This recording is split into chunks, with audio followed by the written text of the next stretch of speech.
la vie de la F1. Tous les grands prix sur Facebook, page News F1.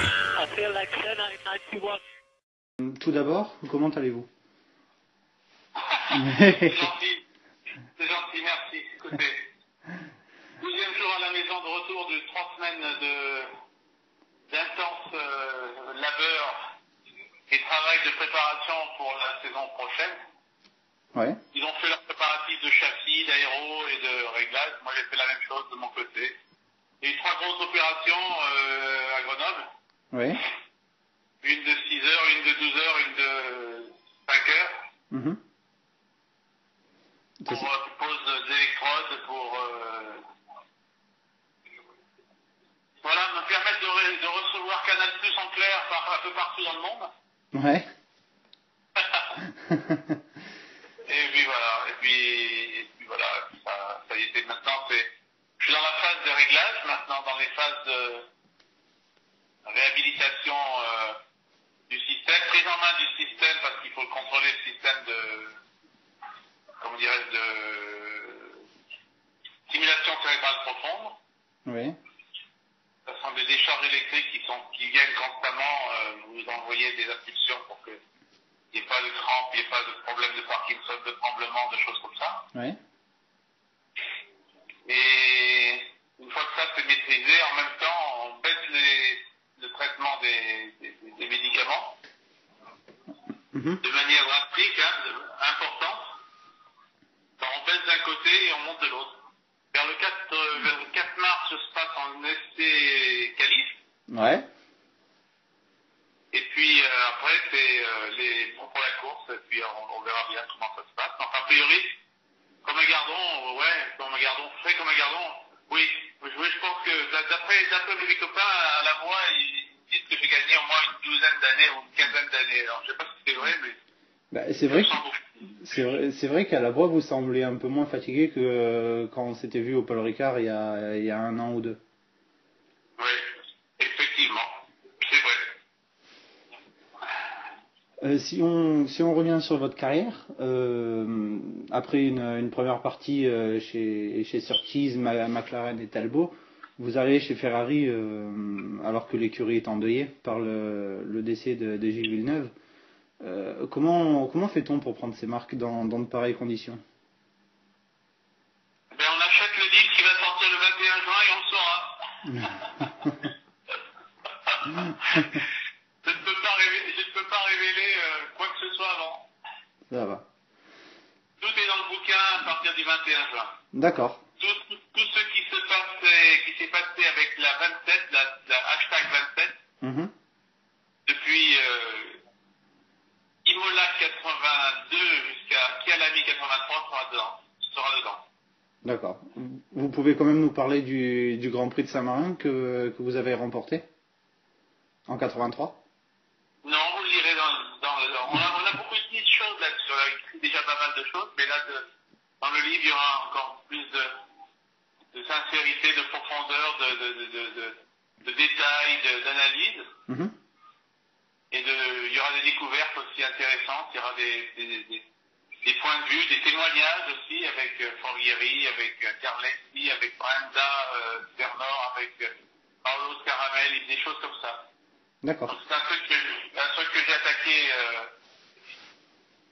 il y a à peu près 1 an et avec un copain, deux copains en fait, et on a tout compilé, on a tout fait, on a un immense puzzle maintenant qui est rassemblé, qui est en train de se mettre en place en différentes langues et puis ça sera publié par les éditions Michel Homel.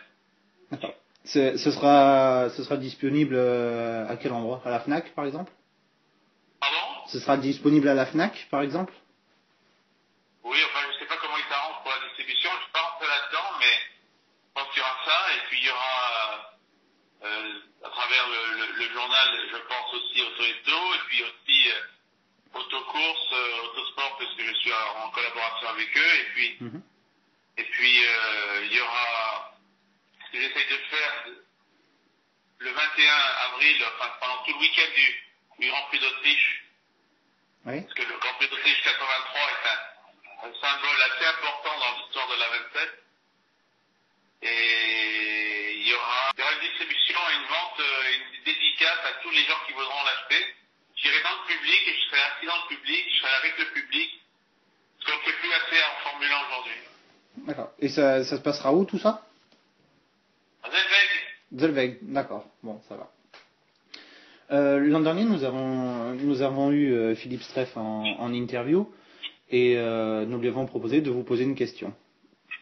Donc sa question c'est quels sont tes souvenirs lorsque je suis devenu ton coéquipier chez Renault à Estoril en 84? Ça m'aurait pas étonné qu'il en fasse une qui soit relative à lui-même. C'est ce qu'il m'a dit. Ben oui, je m'en doute. Il m'a proposé, on lui a proposé une question, il m'a demandé ça, alors je pensais que ça allait être rigolo de faire parler deux anciens pilotes de F1 à travers notre interview. J'ai toujours été partisan et je le suis encore aujourd'hui d'une structure d'écurie de 3 voitures. Mm-hmm. Je pense qu'ils ont les capacités financières, ça c'est certain. Ils ont les capacités techniques, ça c'est sûr aussi. Ils ont les capacités humaines, ça c'est vrai aussi. Ils ont peut-être plus à transporter les bonbonnes d'essence, les machins, les Derrick et tous ces trucs-là. Ils peuvent mettre une 3e voiture en plus. On avait toujours une voiture de réserve. Elle a été interdite. Les Ticars ont été interdits. Les mulets ont été interdits. Enfin bon, ça porte des noms différents mais qui ont été interdits. Mm-hmm. Je pense que c'est indispensable aujourd'hui d'avoir 3 voitures. Oui. Alors, il y a certains managers ont payé chèrement leur point de vue et leur prise de position.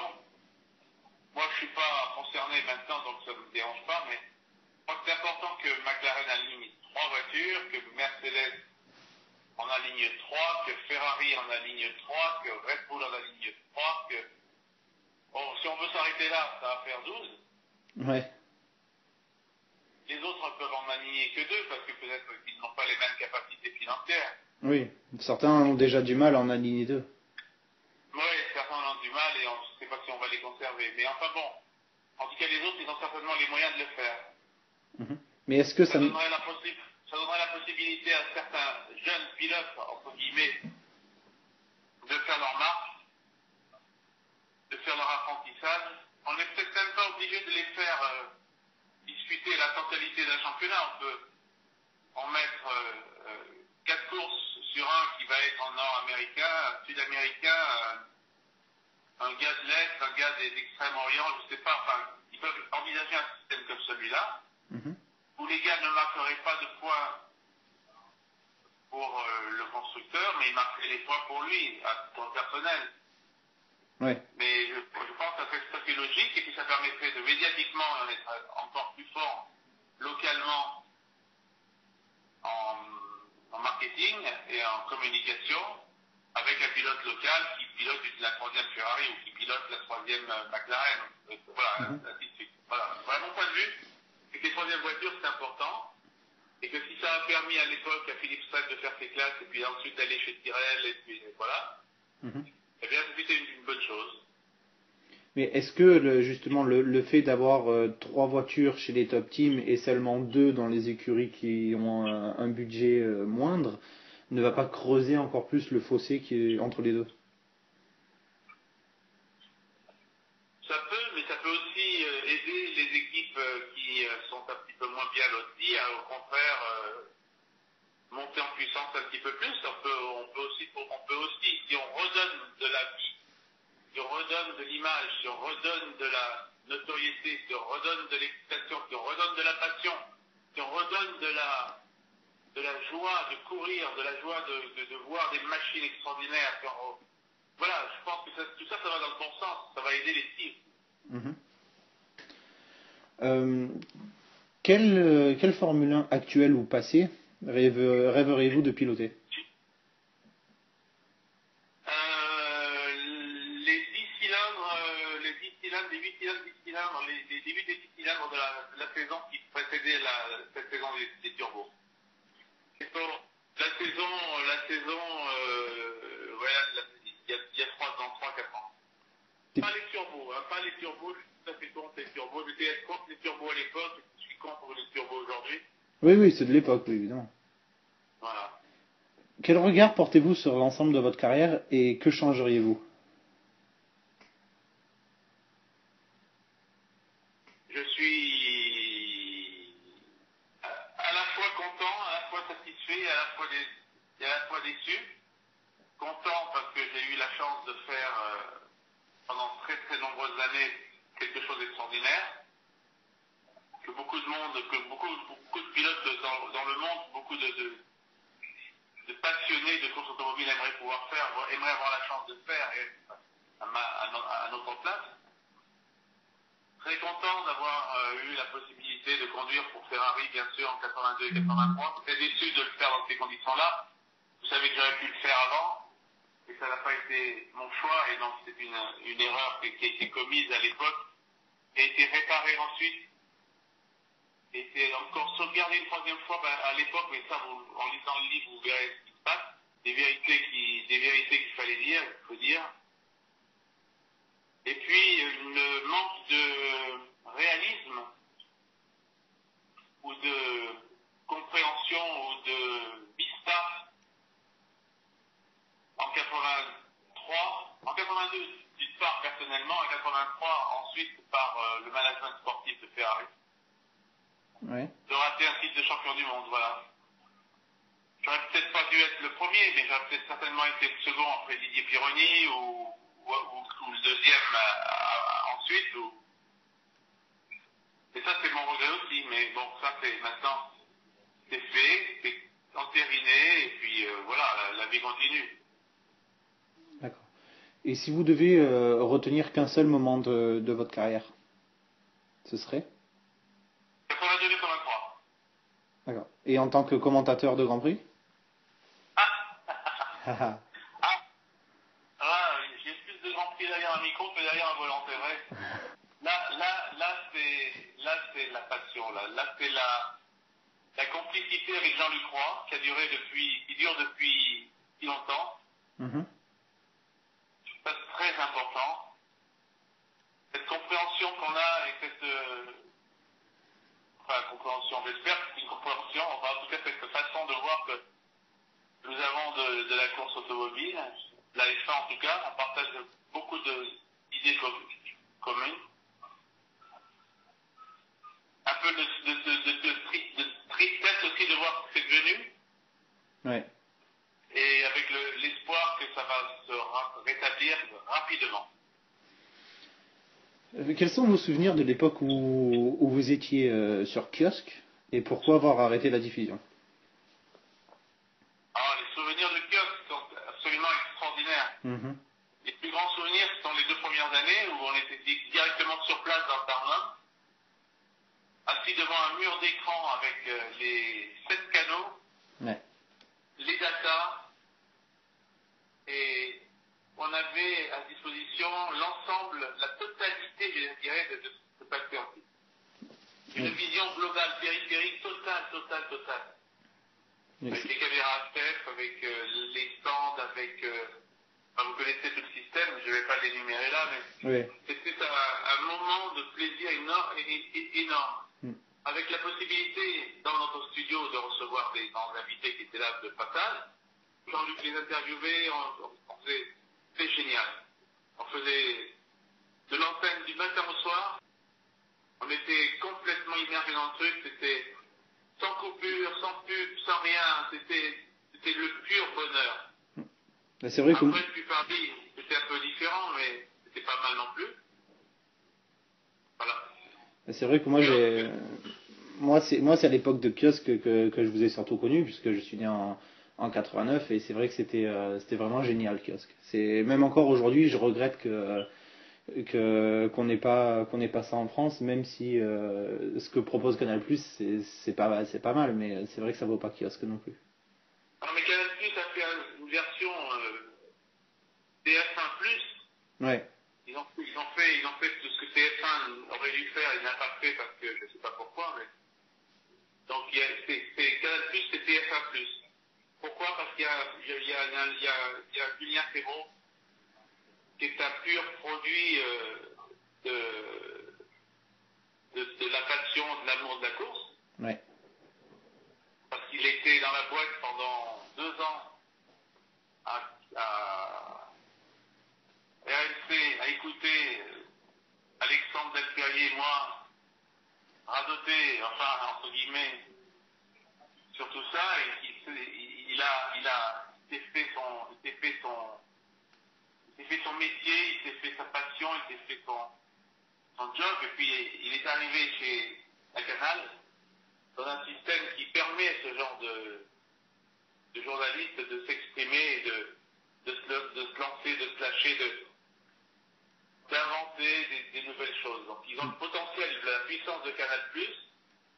Bon, c'était pas la puissance de kiosque à l'époque, mais qui sait, peut-être qu'aujourd'hui, Canal va proposer, ou peut-être bientôt proposera peut-être 1 ou 2 écrans supplémentaires.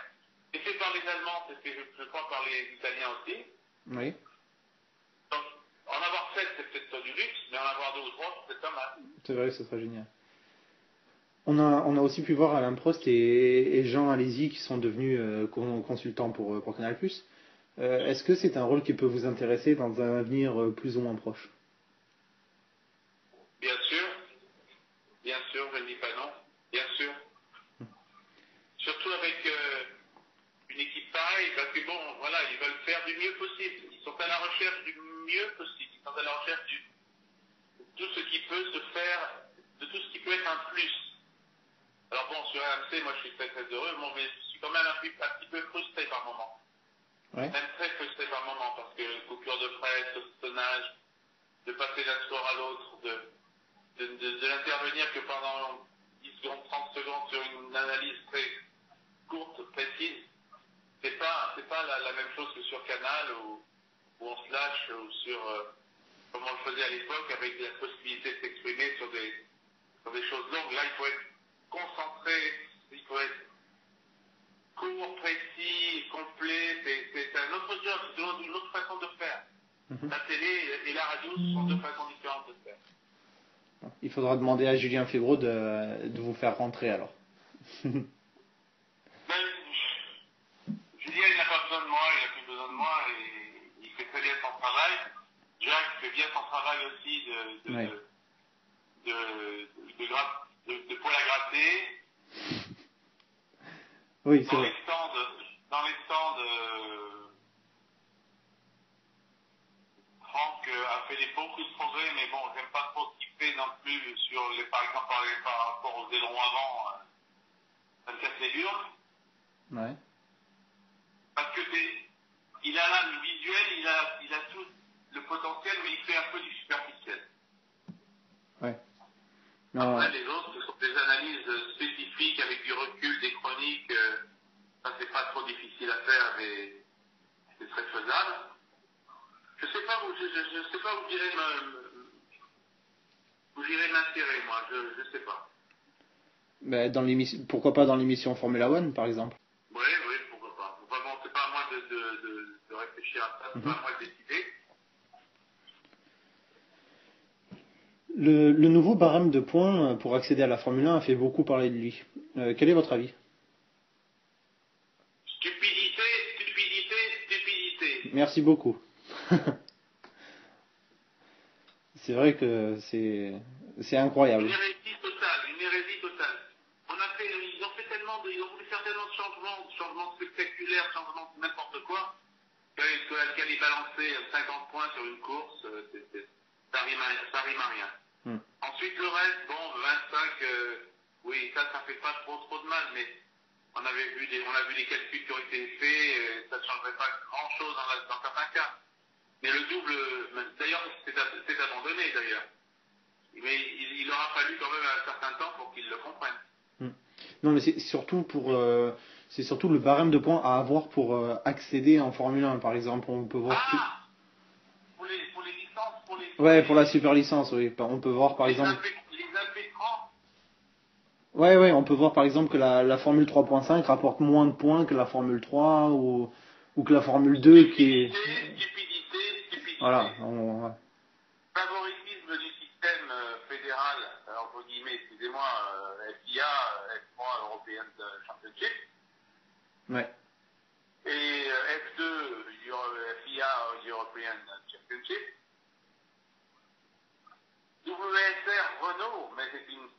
c'est indispensable à avoir, même si ça coûte très cher. GP2, ça coûte très très cher. Donc, je préférerais avoir du WSR que du GP2, une seule formule. C'est vrai. Non, le calcul a été un petit peu trop, je pense, bâclé, trop vite fait, et il va falloir qu'ils revoient très rapidement leur copie. Tout comme l'arrivée de tous cette classe Vibron là qui me fait peur, quoi, qui m'inquiète. Ouais. Et en parlant de nouveaux pilotes, que pensez-vous de ces trois nouveaux duos que sont Verstappen et Sainz, Vettel, Alonso et Alonso Button?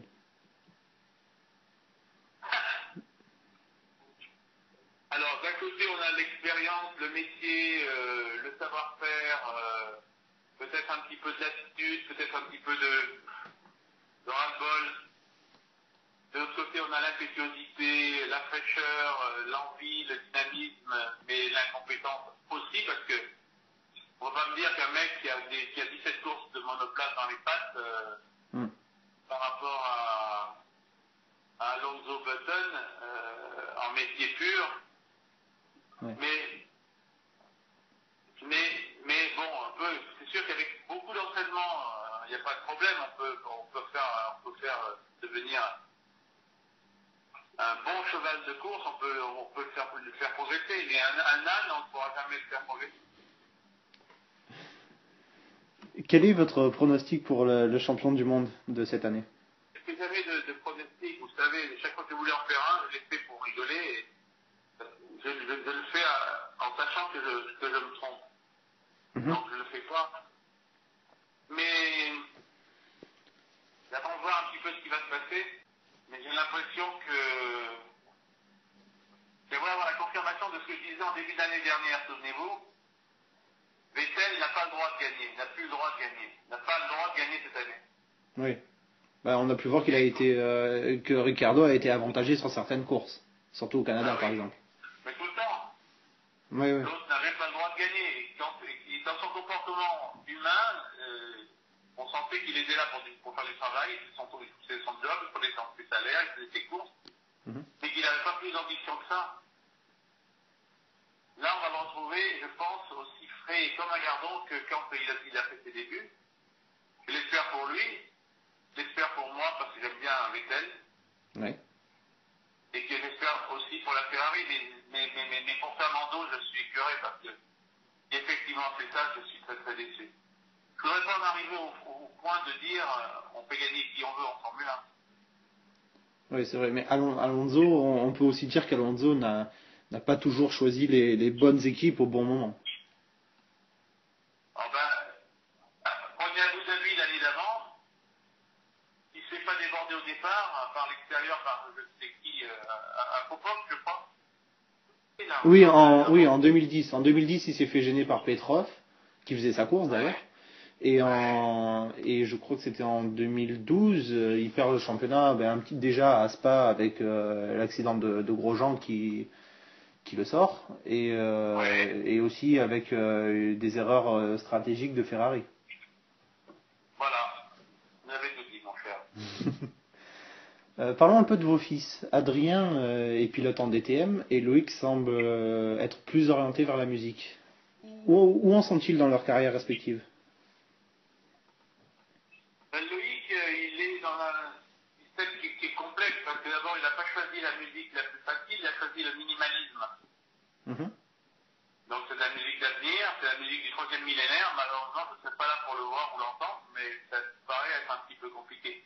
Bon, il a choisi de ne pas faire du guitare, il a choisi de ne pas faire, comment dirais-je, de la musique commerciale. Oui. Il aime bien, il a un studio maintenant, il est en train de monter en puissance avec un studio à Hawaï avec des copains qui commence à être hyper pointu, efficace. Donc on va voir ce qu'ils vont nous faire. Il commence à répondre favorablement à certains demandes de contrats aux États-Unis. Donc il commence à quitter le rocher qui représente Hawaï pour aller vers Los Angeles, San Francisco pour faire des concerts. Mais c'est de la musique et dont je suis assez éloigné, mais qu'il essaye de me faire, dont il essaye de me faire partager les raisons et comprendre certaines choses. C'est un petit peu compliqué. Enfin, il est heureux, il fait ce qu'il aime et ce qu'il a toujours voulu faire. Moi, je ne l'ai jamais malheureusement soutenu suffisamment à l'époque, parce qu'il est parti avec sa maman à l'âge de 12 ans, et donc il s'est construit un peu tout seul avec sa mère là-dessus. Avec Adrien, c'est totalement différent. Lui,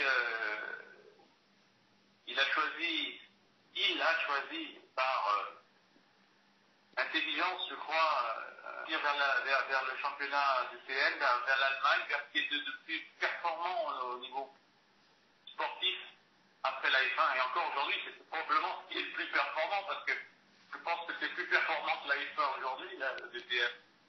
Oui. Oui, c'est vrai. Beaucoup plus dur, beaucoup plus difficile. Un vrai challenge, les mêmes voitures, des subtilités aéro, des subtilités de réglage, des petites choses qui font la différence. Alors qu'en F1, c'est un petit peu plus aléatoire, ce genre de choses.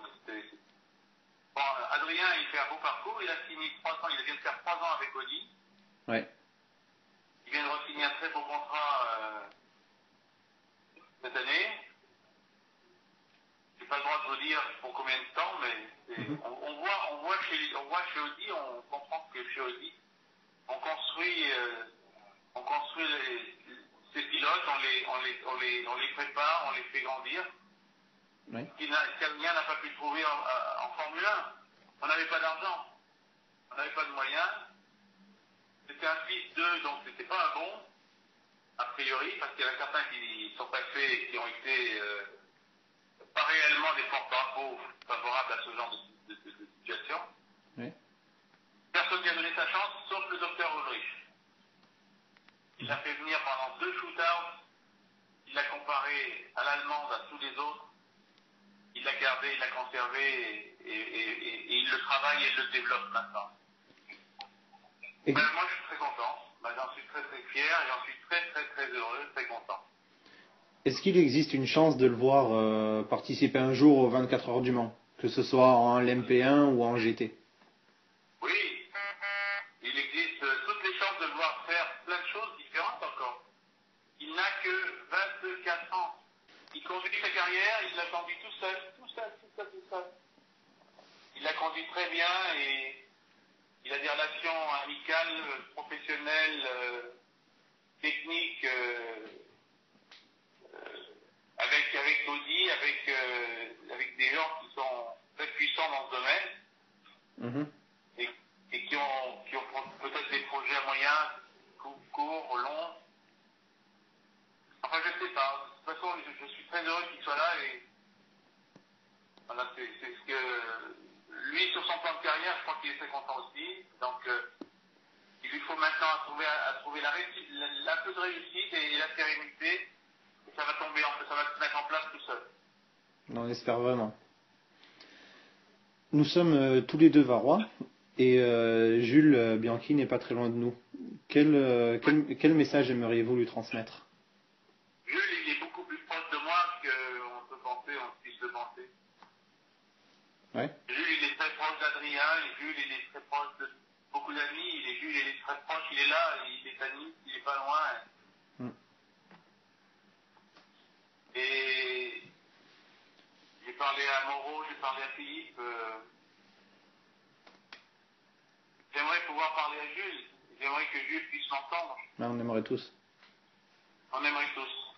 Je ne ferai pas de grandes déclarations à la presse.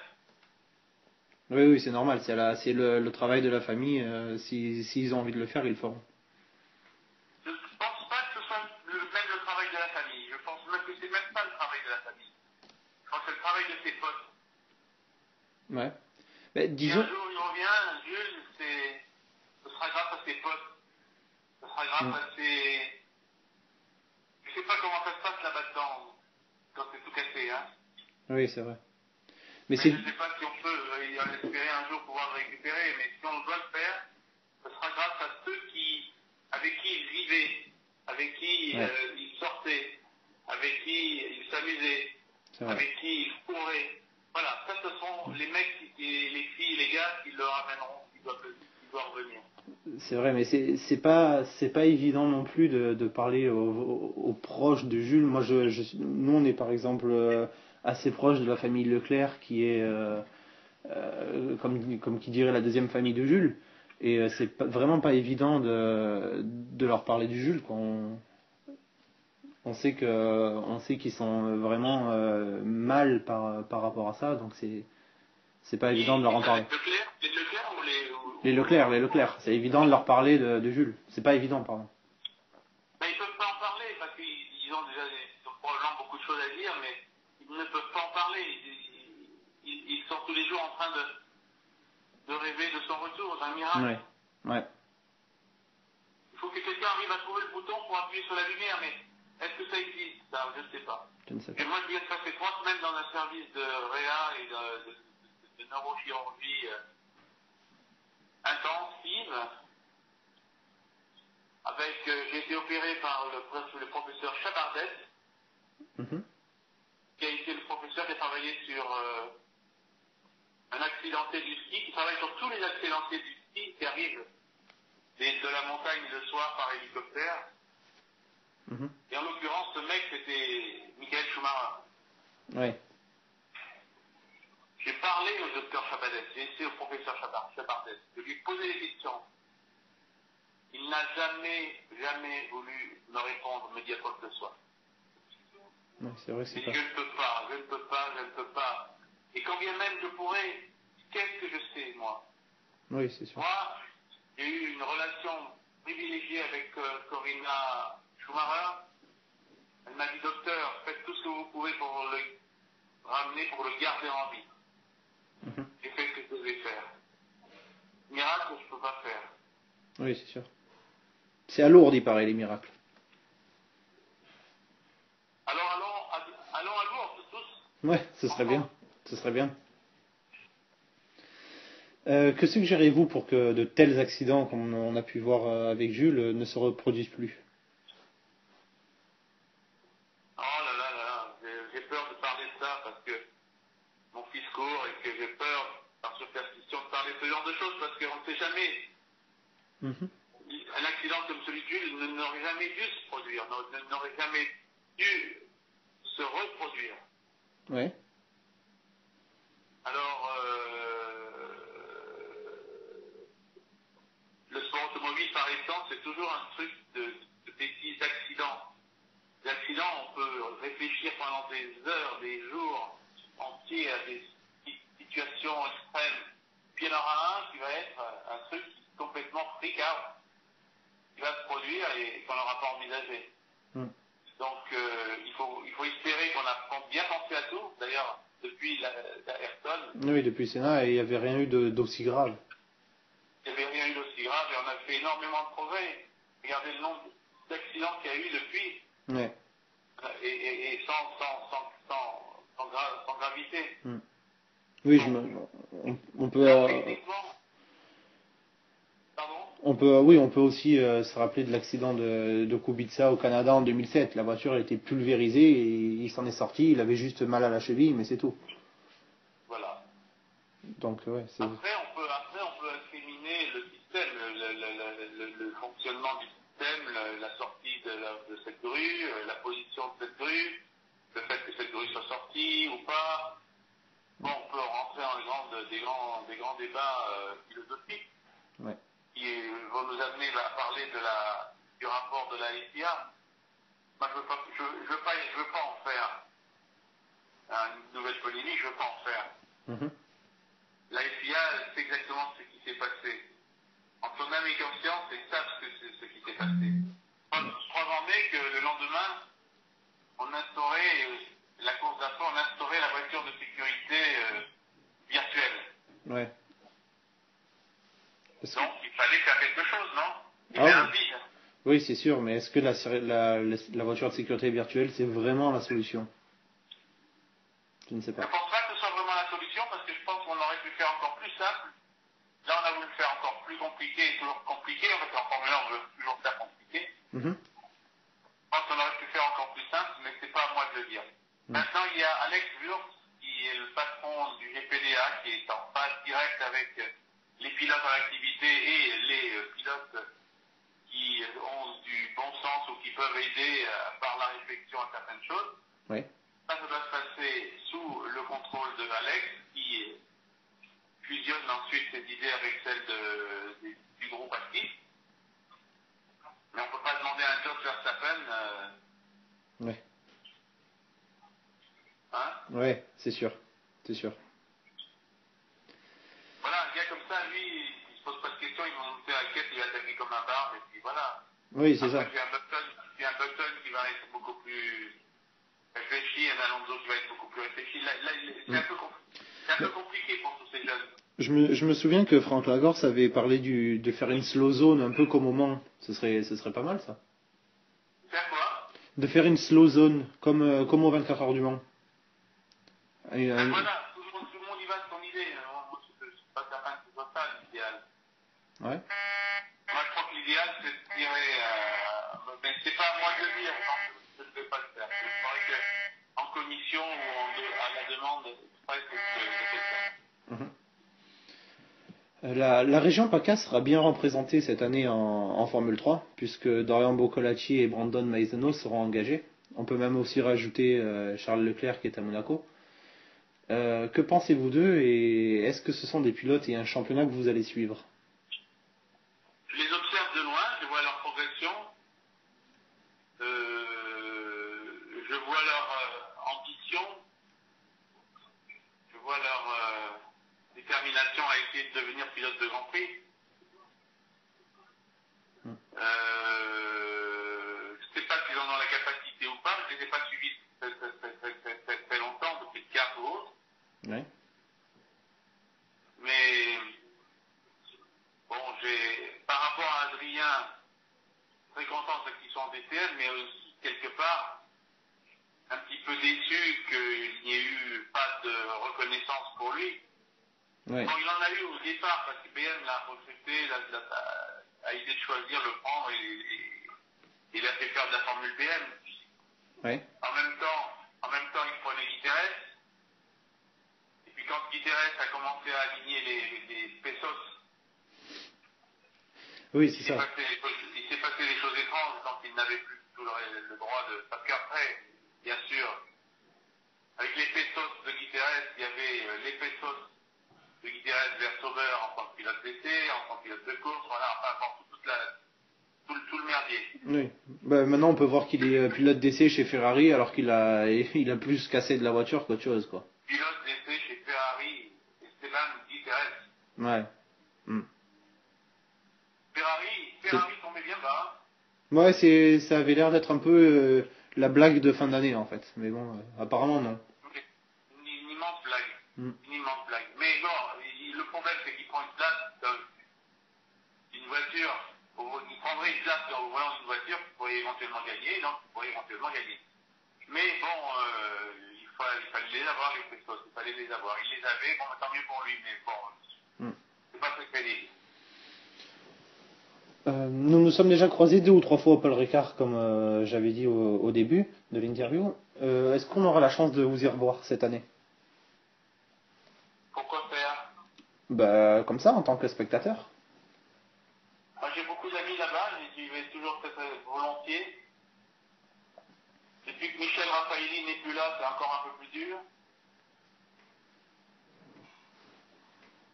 Mais on espère. Michel Raffaelli, c'est pas nécessairement non plus, voilà, mais c'est quand même un ami très profondément un ami. Ouais. Est-ce que j'irai au Paul Ricard? Peut-être, oui. Qu'est-ce qui m'amènerait au Paul Ricard? Adrien? Qu'est-ce qui m'amènerait au Paul Ricard? Une course de DTM, mais ils ne veulent pas aller au Ricard parce qu'il n'y a pas, selon eux, suffisamment de potentiels spectateurs pour le remplir. Ouais. Ça, je sais pas. Le potentiel, il y en a. Hein. Comment? Le potentiel pour accueillir, il y en a. Hein. Il y en a. Bon, peut-être que le DTM va se Le DTM est en train d'évoluer aussi avec les réglementations japonaises et la réglementation américaine. Il faut un peu plus de temps que prévu. Cette situation économique est compliquée, ça ralentit tout ça. Oui. Mais on a envisagé le DTM, mais ça fait déjà 3 ou 4 ans, déjà 3 ans, la première année. On a imaginé le DTM à Monaco. Oui, ce serait pas mal. Exactement sur le circuit qui va être utilisé théoriquement sur la Formule 1. Ouais. Moi, j'ai trouvé que c'était une idée géniale. On a eu une réunion avec Marco Piccinini, qui était le ministre des Finances à l'époque, avec l'ACM, pour en parler. Des RS5 dans les rues, il y en a partout. Des Mercedes classés, il y en a partout. Des BM C'est vrai. 4, il y en a partout. C'est le véhicule qui correspond. Je pense que ça fait une belle course, mais bon, il était assez compliqué dans le sens où il demandait beaucoup de réservation de chambres et de paiement de chambres anticipées pour pouvoir autoriser les DTM à venir là-bas. Enfin, ma dernière question, accepteriez-vous de nous mettre en contact avec un autre ancien pilote de F1 afin de continuer nos interviews? Ancien pilote de F1 ou... Ah bah actuel si vous voulez, nous on n'a aucun problème là-dessus. Ancien ou actuel? Je pense que vous devriez faire un ancien et un actuel en alternance. Ben on essaye, mais puisqu'on est seulement une page Facebook, on fait ça pour le plaisir. C'est pas évident non plus d'aller faire des interviews à des Alonso, des Button ou même des Carlos Sainz. Franchement, il faut qu'ils arrêtent tous ces jeunes gens-là. Ils sont pas contents de ce qu'ils font. Ils sont pas heureux de faire ce métier. Ils sont pas heureux d'en faire la promotion. Ils sont pas heureux de partager avec le public leur passion. Ils font ça juste pour gagner du pognon et être... Il faut qu'ils fassent autre chose, il faut qu'ils arrêtent. Ouais, je suis d'accord. Il m'arrive de prendre beaucoup plus de plaisir à faire une interview avec un ancien pilote de Formule 1 plutôt qu'un pilote actuel ou qui vient juste de quitter la F1, par exemple. On apprend plus de choses, on peut parler de plus de choses aussi. La F1, j'ai pu rencontrer Fisichella par exemple il y a 2 ans. J'ai pu lui parler un petit peu de sa carrière. Non, même pas, j'avais pas le droit de parler de sa carrière. Il m'a dit de la Formule 1, on n'a pas le droit d'en parler, donc je pouvais même pas lui parler de sa carrière. Voilà, donc à part des questions, des questions bateau, j'avais rien d'autre à lui poser, quoi. Donc c'est un peu dommage. C'est pour ça que je dis, je préfère faire des interviews comme j'ai fait avec Philippe Alliot ou même avec vous, plutôt qu'avec des gens qui ont des barrières et qui n'ont pas le droit de parler de certaines choses. Oui, ils ont envie de se mettre des barrières qu'ils ont envie de se mettre, parce qu'ils ont peur de leur place, de leur passe, de leur je sais pas quoi, de leur truc. Après, si vous voulez parler à Adrien, il n'y a pas de problème, vous pouvez parler à Adrien, je suis sûr qu'il répondrait avec beaucoup de plaisir et de franchise et de naturel à vos questions. On envisage de le faire. On est dessus. Ok. Maintenant, si vous voulez un pilote de F1, je vais essayer de réfléchir à qui est-ce qui pourrait vous suggérer de parler. Moi, vous savez, à l'époque, j'ai eu beaucoup de difficultés quand j'ai travaillé pour Kiosk, à communiquer avec Michael Schumacher. Ouais. Je me suis présenté à Michael Schumacher. Il dit bonjour, je suis Patrick Chambé. Il m'a regardé l'air ahuri, il m'a dit ouais, et ah oui. Je travaille pour la télé. Ah, et j'ai été pilote comme toi chez Ferrari. Ah bon. Et puis il est parti pisser. Oui, mais quelque part ça m'étonne pas. Ouais, c'est sûr. Ben, on a essayé souvent d'avoir Jean Alési, par exemple, qui est quand même très... Il est ambassadeur Pirelli, alors la moindre des choses, c'est quand même de parler des produits. Oui, mais c'est pas évident non plus. Ben, pour entrer en contact, déjà, c'est pas évident. Et puis on a pu le voir par exemple à Monaco l'année dernière, il était tellement assailli de fans, de dédicaces, etc. Non, c'est pas là-bas. C'est pas là-bas qu'il faut le faire, bien sûr, mais c'est pas évident non plus quand on a ni son mail, ni son numéro de téléphone, c'est pas évident d'entrer en contact avec lui. Bah écoutez, moi je vais vous les donner, ces coordonnées, et puis vous allez le faire. Moi, il est chez lui ce matin, il doit s'emmerder à la France dehors, il doit regarder la télé, je sais pas ce qu'il fait, il doit s'emmerder. Ce serait vraiment génial. Essaye avec ça. Ouais. Tu dis que tu approches avec moi et que s'il avait une demi-heure ou un quart d'heure à te consacrer, ouais. Ça serait un grand plaisir. Bon, hein, ça va. Merci beaucoup. Merci énormément. t'as pris. Et on espère vous revoir bientôt. Et en bonne forme. Tu me mets le lien de ton interview. Oui, pas de souci. Quand j'aurai tout retranscrit, je vous enverrai la feuille, enfin les questions, etc. pour que vous vérifiez. Il n'y a aucun problème. Non, j'ai pas besoin de vérifier. Je veux simplement que ce soit que j'ai un lien vers ton poste. Voilà. D'accord, pas de souci. Je vous enverrai ça. Toute la vie de la F1, tous les grands prix sur Facebook, page News FM. I feel like 10, I 91.